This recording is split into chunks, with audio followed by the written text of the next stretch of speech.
question c'est au Dakarois de régler cette question.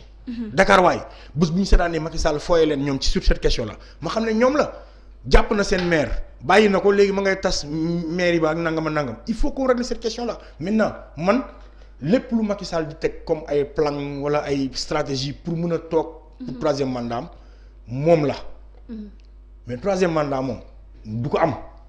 kooku mënu ko am du fii du fee du amul fu mu ko mën a jaar su ko neexee mu deal ak Idrissa Seck su paree teg fi Idrissa Seck pour peut-être protéger sa famille sa dynastie bu ko neexee mu ut beneen candidat Modou Ndiaye ou Pathé Cook il en a le droit ndax Macky ak Idi ils se sont réunis pour que Idi ñëw nekk le candidat de l'APR en 2024 loolu garaaw parce que du Macky keneen la. loolu garaawul c'est pas méchant. mun na nekk. c'est une formation politique bu mun a nekk loolu garaaw. mais Macky Sall moom dootul doon président Sénégal léegi c'est que foofu la question bi nekk. il faut que tout de suite ñu jóg nag jël ci ay mesures c'est ça.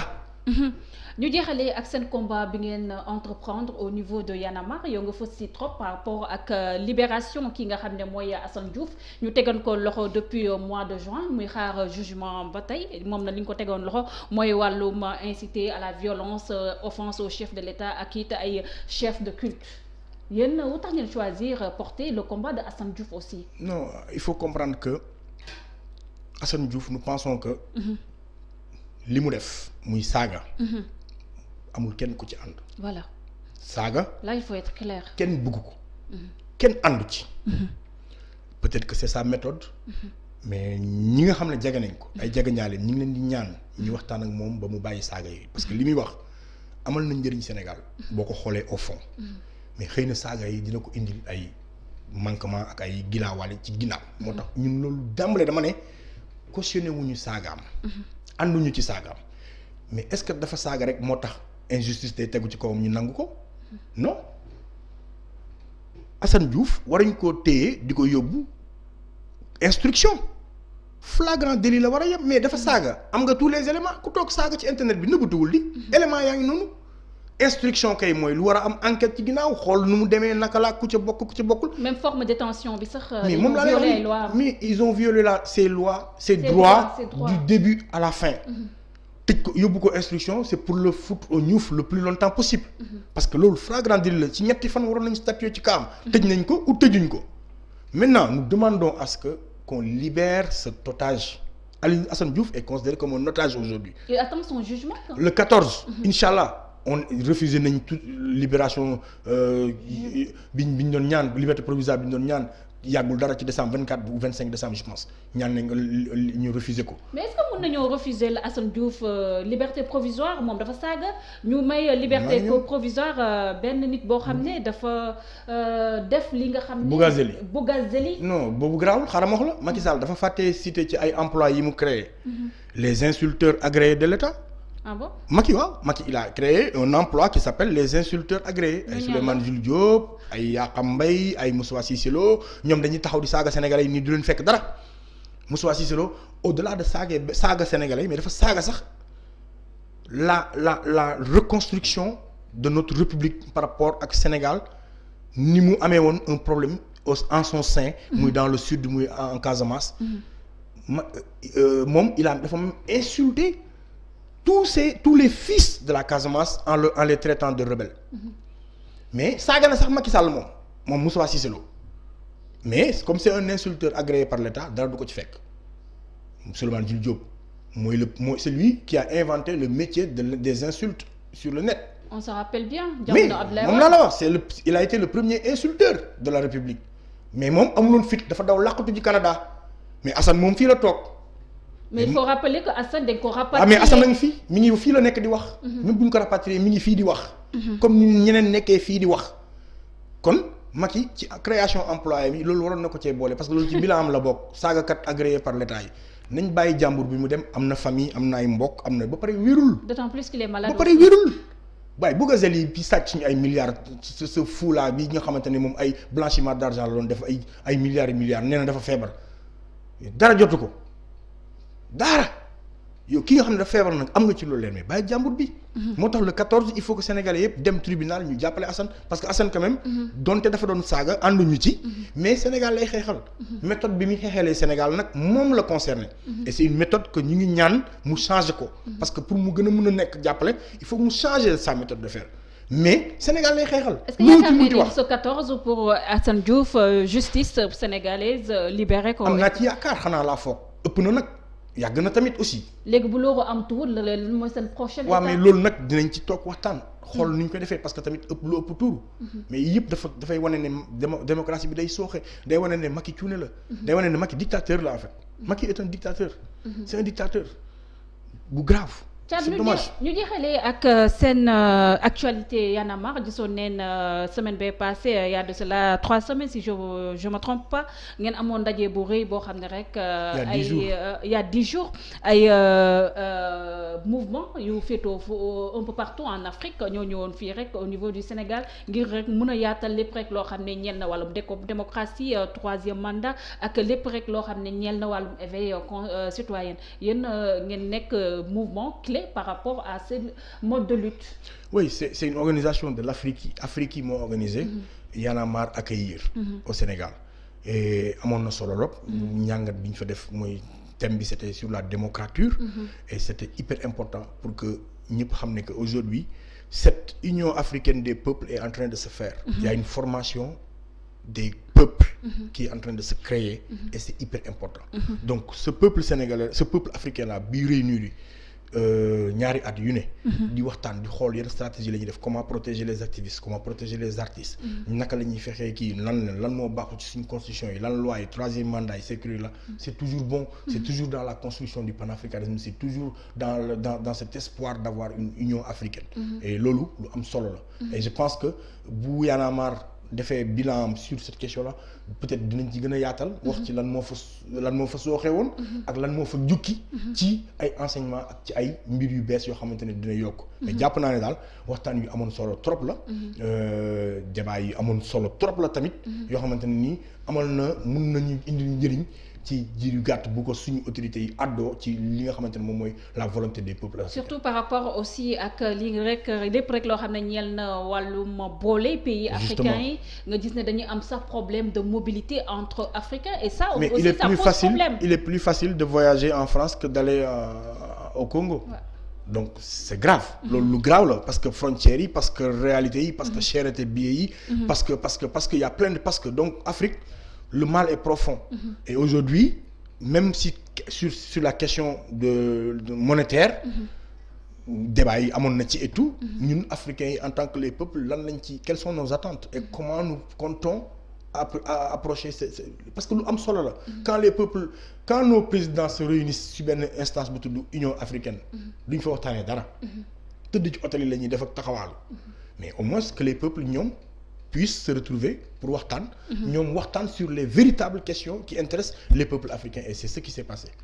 amoon na benn question bu mu omettre par rapport à ce cas Assane Diouf bi ñu bëri dañuy def rek benn rivalité entre yéen ak kii nga xam ne mooy Guy Marius Sagna de Frapp France Dégage ñu gis ne aussi dans cette histoire d'Assane Diouf gis neen ne yéen ngeen ci liggéey ak kii nga xam ne Guy Marius Sagna donc mun nañoo jàpp ne carrément vous avez de très bonnes relations. mais rivalité dans quel sens.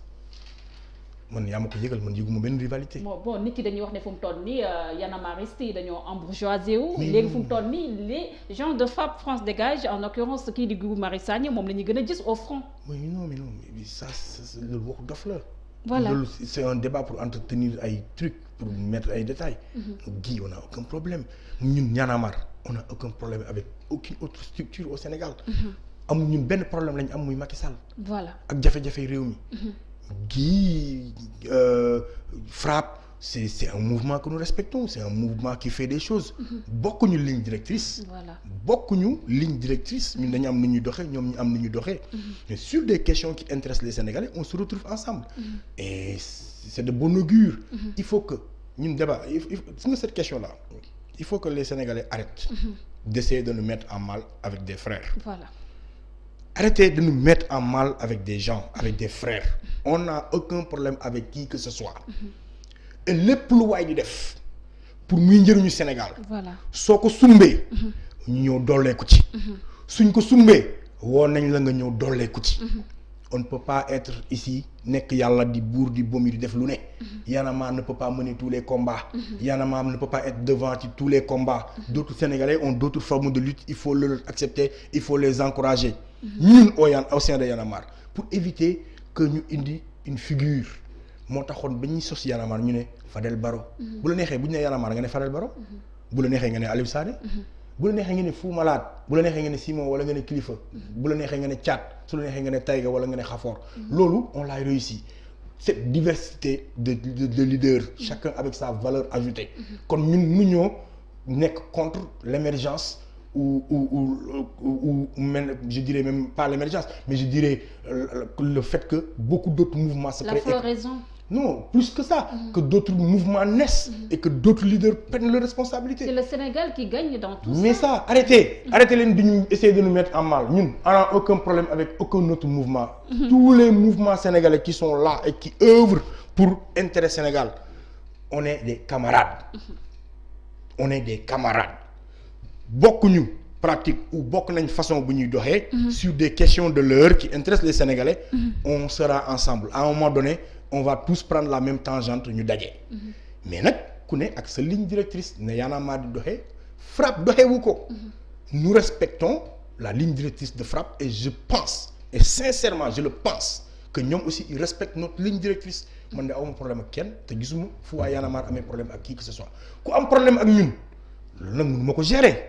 mënu ma ko gérer man gérer ma yooyu ñun on n'a pas le temps toog di gérer ak détail et puis am bourgeoisie wu c'est quoi il faut que les gens arrêtent avec ces termes là j'arrive je vais juste prendre une minute pour parler sur un truc. xam nga dañ fa toogoon ñu ngi naan. Y'en a marre Georges Soros mooy. il faut quand même qu'on éclaircisse un tout petit peu cet élément. Georges Soros dafa ñëw Sénégal. pour rencontrer toute la société civile au Radisson. au Radisson. mu woo ñu on a refusé ñu ne ko ñun fekk si wuñu la Radisson. boo ñu bëgg a gis fekk suñu parcelle. voilà mu ñëw parcelle. ñu def ko ci kaw terrasse bi au presse bi yëpp ci lañ ca la dem ñu dem loolu lan moo ñu lié ak Georges Soros kaay leen fekk si moom Radisson ñu ne ko ñëwuñu Radisson ñëwul parcelle mu ne vous m'intéressez j'ai envie de venir au parcelles loolu la moom la ñuy wax Georges Soros xam nga y a toujours des gens qui essaient d'entretenir des débats yu amul benn utilité yu amul benn njëriñ mais je pense que nag. Grawul Y'en a marre moom mbonaat la dafa dëppoo këllam mbonaat dafa dëppoo këllam olof laa la làkk nag. et le cas Mollah Morgun. non je n'ai pas le temps de parler de ça. doo si Mollah. du cas. moom sonal na leen de. ah mais loolu grawul man je garderai les moments importants. les moments cordiaux et familial yi ñu partagé parce que pour man ànd toujours. man loolu laa ciy retenir du ma retenir. li nga xamante ne moom mooy li bon. nit boo seqee ak moom dara. lu man damay toujours bëgg di téye lu rafet. te lu rafet lay jàpp. leneen lu waay wax keneen ku waay waxee yow la engagé. man en tout cas ñaan ma yàlla ñu dégg ma ci ay détails et loolu laa ci bëgg a wax. Merci beaucoup Thiat de Y'en a marre je rappelle que vous étiez notre invité. Merci. Franchement émission bi neex na ça a été un plaisir de vous recevoir. yow moom mën naa ne carrément habitué des lieux nga te à chaque fois rek bu ñuy waxtaan ak yow damay gis ne internautes yi dañ ciy sawar bu baax di participer par rapport ak it seen ay commentaires. nga nekk tamit aussi un grand boo xam ne le Sénégal de la soxla am na sax ñuy laajte ne pourquoi pas nga poser candidat par rapport à la mairie de Kaolack. non. parce que maa ngi bokk Y'en a marre xëy na Y'en a marre moo may teree def loolu noonu mais mairie Kaolack ñi ngi ñaan. mais on a besoin des jeunes comme vous aussi au niveau de Kaolack parce que nous les Kaolack quoi. man je verrais bien une bonne formation entre ay Guy ay Fadel ñu dem dugg assemblée changer ci foofu mais pas man quoi man moom vraiment mënuma man bàyyil ma toog nii rek damay. underground parce que je veux pas être un maire fantôme xam nga mënuma ñàkk a dëkk Kaolack. instant bii nii nekkuma fa. un maire fantôme ça je le combat. je ne peux pas le faire parce que sama art bi may def là on prépare notre album ñi ngi préparer ay affaires on va être dans des tournées on va être dans des trucs ñaan yàlla Covid bi may ñu ko et tout moo tax xëy na mënuma ko. mais Kaolack et puis aussi duñ ma fal. non man duñ ma fal. Kaolack aussi il faut que suñu ville bi aussi. je suis d'accord non je suis d'accord nous les fils de Kaolack. ñu dem defaraat ko aussi c'est-à-dire parce que Kaolack c'est une ville morte quand même. c'est que su ma doon campagne duñ ma fal parce que du ma may xaalis te du ma diggee lu ma dul def man duñ ma fal parce que bu ma taxee dinaa leen wax ne leen hey man bu ñu ma faloon maire Kaolack li ma njëkk a def mooy maire bi laay dàq ñëpp laay dàq. de A à Z. après je reviens pour réembaucher les gens selon les postes. baal ma rek ma wax fa benn affaire. Sénégal. naka la ñu munee ba fi ñu toll nii. muy am ticket bu ñu dagg pour juuti. ngay dagg ticket non mais il faut que les maires. numériser. avec un code chaque souk am numéro nga def envoi d'argent transfert d'argent. ñi doon def juuti nga jël leen fal leen un nouveau poste bi tudd le chef du marché. wala le directeur du marché. mu am la responsabilité de faire la collecte. de cet argent là muy dugg mu am traçabilité mais juuti ndaggum juuti loolu yooyu ci Sénégal bii ba l'an 2045 ñuy gis ay juuti. il faut qu'on arrête émission bi jeex na il faut qu'on arrête. merci beaucoup. merci aux internautes yéen ñu topp di ñu suivre suñu page Facebook Sénégal 7 wala si YouTube bi Sénégal 7 j'étais avec Thiat du mouvement Y en a marre. On se donne rendez-vous demain inchallah benn plateau spécial boo xam ne rek concocté na leen avec toute l'équipe de Sénégal 7 nar fee dara rek ay kàngam yoo xam ne rek ràññee na leen bu baax.